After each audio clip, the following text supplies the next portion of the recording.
Assalamu alaikum. Welcome to lesson number 21 of Mukhtasar al-Qudoori. Right, so let's get on with this then. So, ma in, if. Matat, this is feminine. Past tense. From mata, yamutu. Okay, which means to die. Fiha, in it. Okay, it here actually goes back to the previous sentence, the well. Okay, it goes back to well, and we said before that the word well, bi'r, is actually feminine. So, in it, in other words, in the well. Fa'ra is a mouse, a rodent. Usfura is a sparrow. Sa'wa is a robin. Sudaniya is a Sudanese sparrow, another type of sparrow, okay, found in Sudan and these areas. Samun abrasu, this is a lizard, and if you look over here, I've actually got some pictures of them. So this is the rodent, this is the sparrow, and then you have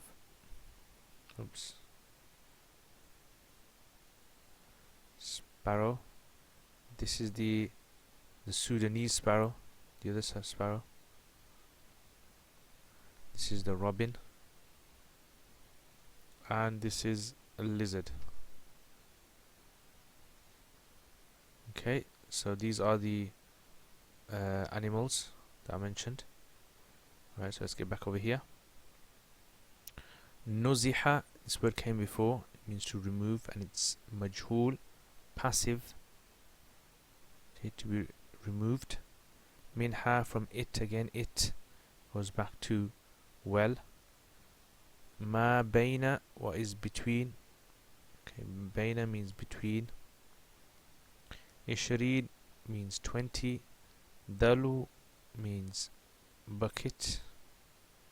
Thalathin is 30. Bihasab, according.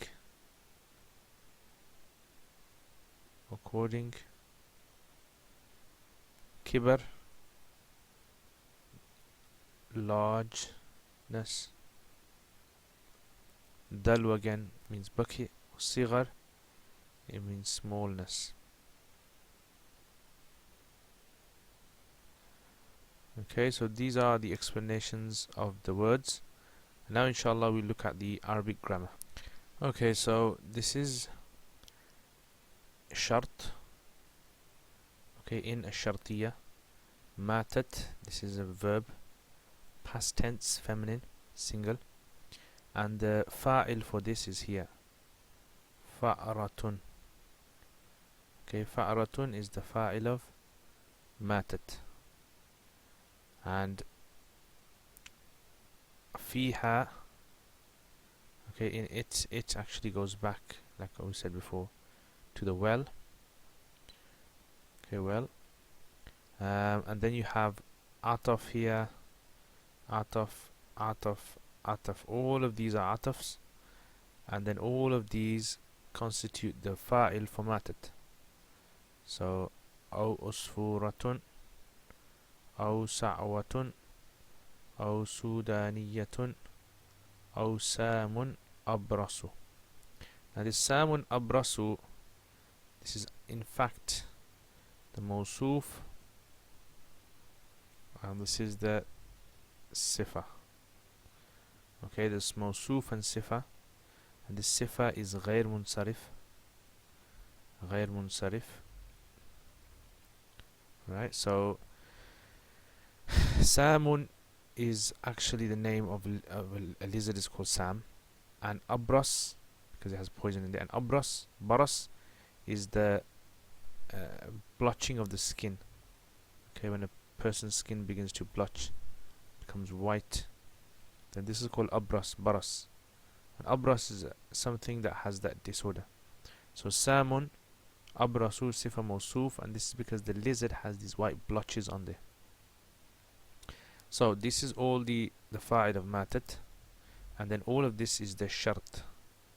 So here we have the entire thing, which is the shart, and then the jaza is all of this. It's all of the jaza. So anyway, let's look at the words. Nuziha means to remove, and this is majhul, so it requires a na'ib fa'il. So the na'ib fa'il actually starts from here. It's a whole group of words, and I'll show you all of it when I complete it. So ma, this is mawsul, and then bayna ishrina, this is mudaf, and ishrina is mudaf ilayhi. That's why it's ishrina and not ishrun. Dalwan, this is the tamyiz. Okay, tamyiz, mumayyaz. Okay, ila is harf al-jar, so it's going to give this thalathin. Instead of thalathun, we say salathin because of ila. Ba harf al-jar, it's going to give this a kasra, and this itself is mudaf, and this is mudaf ilayhi, so we give this a kasra, and then this itself is mudaf, and dalw is mudaf ilayhi. Okay, that's there. That's them two. And wasigariha, waw ataf, and then the sigar, this is ma'tuf onto kibr.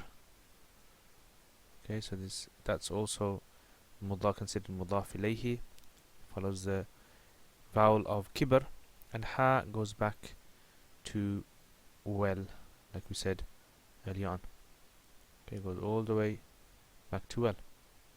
So then all of this together, ba, and then all of this is the majroor of ba, and then all of this becomes the mawsul.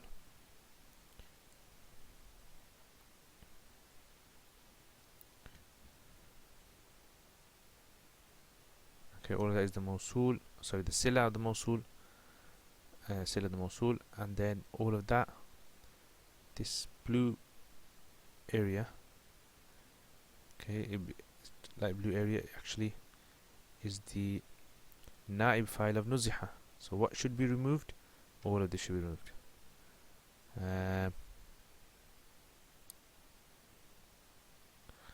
Okay, this is the na'ib fa'il, minha. Okay, and that's basically what you have here, which is the jaza. Okay, all of that is the jaza. Now let's go and look at the lessons we learned from this. Over here, Imam Qudoori, what he wants to explain is issue with regards to a well, and if we have, for example, a well, let's say, so let me just draw this well over here. So let's say we have this well, and this well is on top of the ground, and inside of this well, if we imagine, okay, that this well goes down, so inside of this well an animal falls. So from here there's this animal and it falls right into the well. This animal falls into the well. Now what we said before is the animal dies and it falls in. Here it has to die. So it dies, it falls in, it becomes impure, and hence the water around it has become impure. It's made the water impure. So what's the process of cleaning it out? So now here Imam Qudoori is going to mention 3 different categories of animal sizes. Okay, so he divides the animals into what we call small, and then medium, and then large. Okay, these are 3 categories that he divides animals up into. You have small animals, and then you have medium animals, and you have large animals. Okay, so here in this masala, he's actually talking about small animals only. So from amongst the small animals that die and fall into a well, he gives example of 5 types of animals that were common in those areas in the Arabian Peninsula. Okay, so let's look at these animals over here. So these are animals which come under small animals. Like you have a mouse over here. Okay, so this is considered to be a small animal. You have the sparrow, you have a similar sized bird, sparrow, you have a robin, and you have a lizard. So these are animals which are considered to be small in size. So if they were to fall in the well, into this well over here that we drew, then what would the ruling of the water be? In other words, how much water must be removed? Okay, now the reason it says how much water must be removed is because the Hanafis treat different sized animals with different rulings with regards to the water. So if it's a small animal, then what they say you take out is from between 20 to 30 buckets of water. Okay, so here let's say we have some buckets. Okay, what happens is that sometimes the buckets may vary in size. So sometimes you might have a bucket which is a normal average size bucket.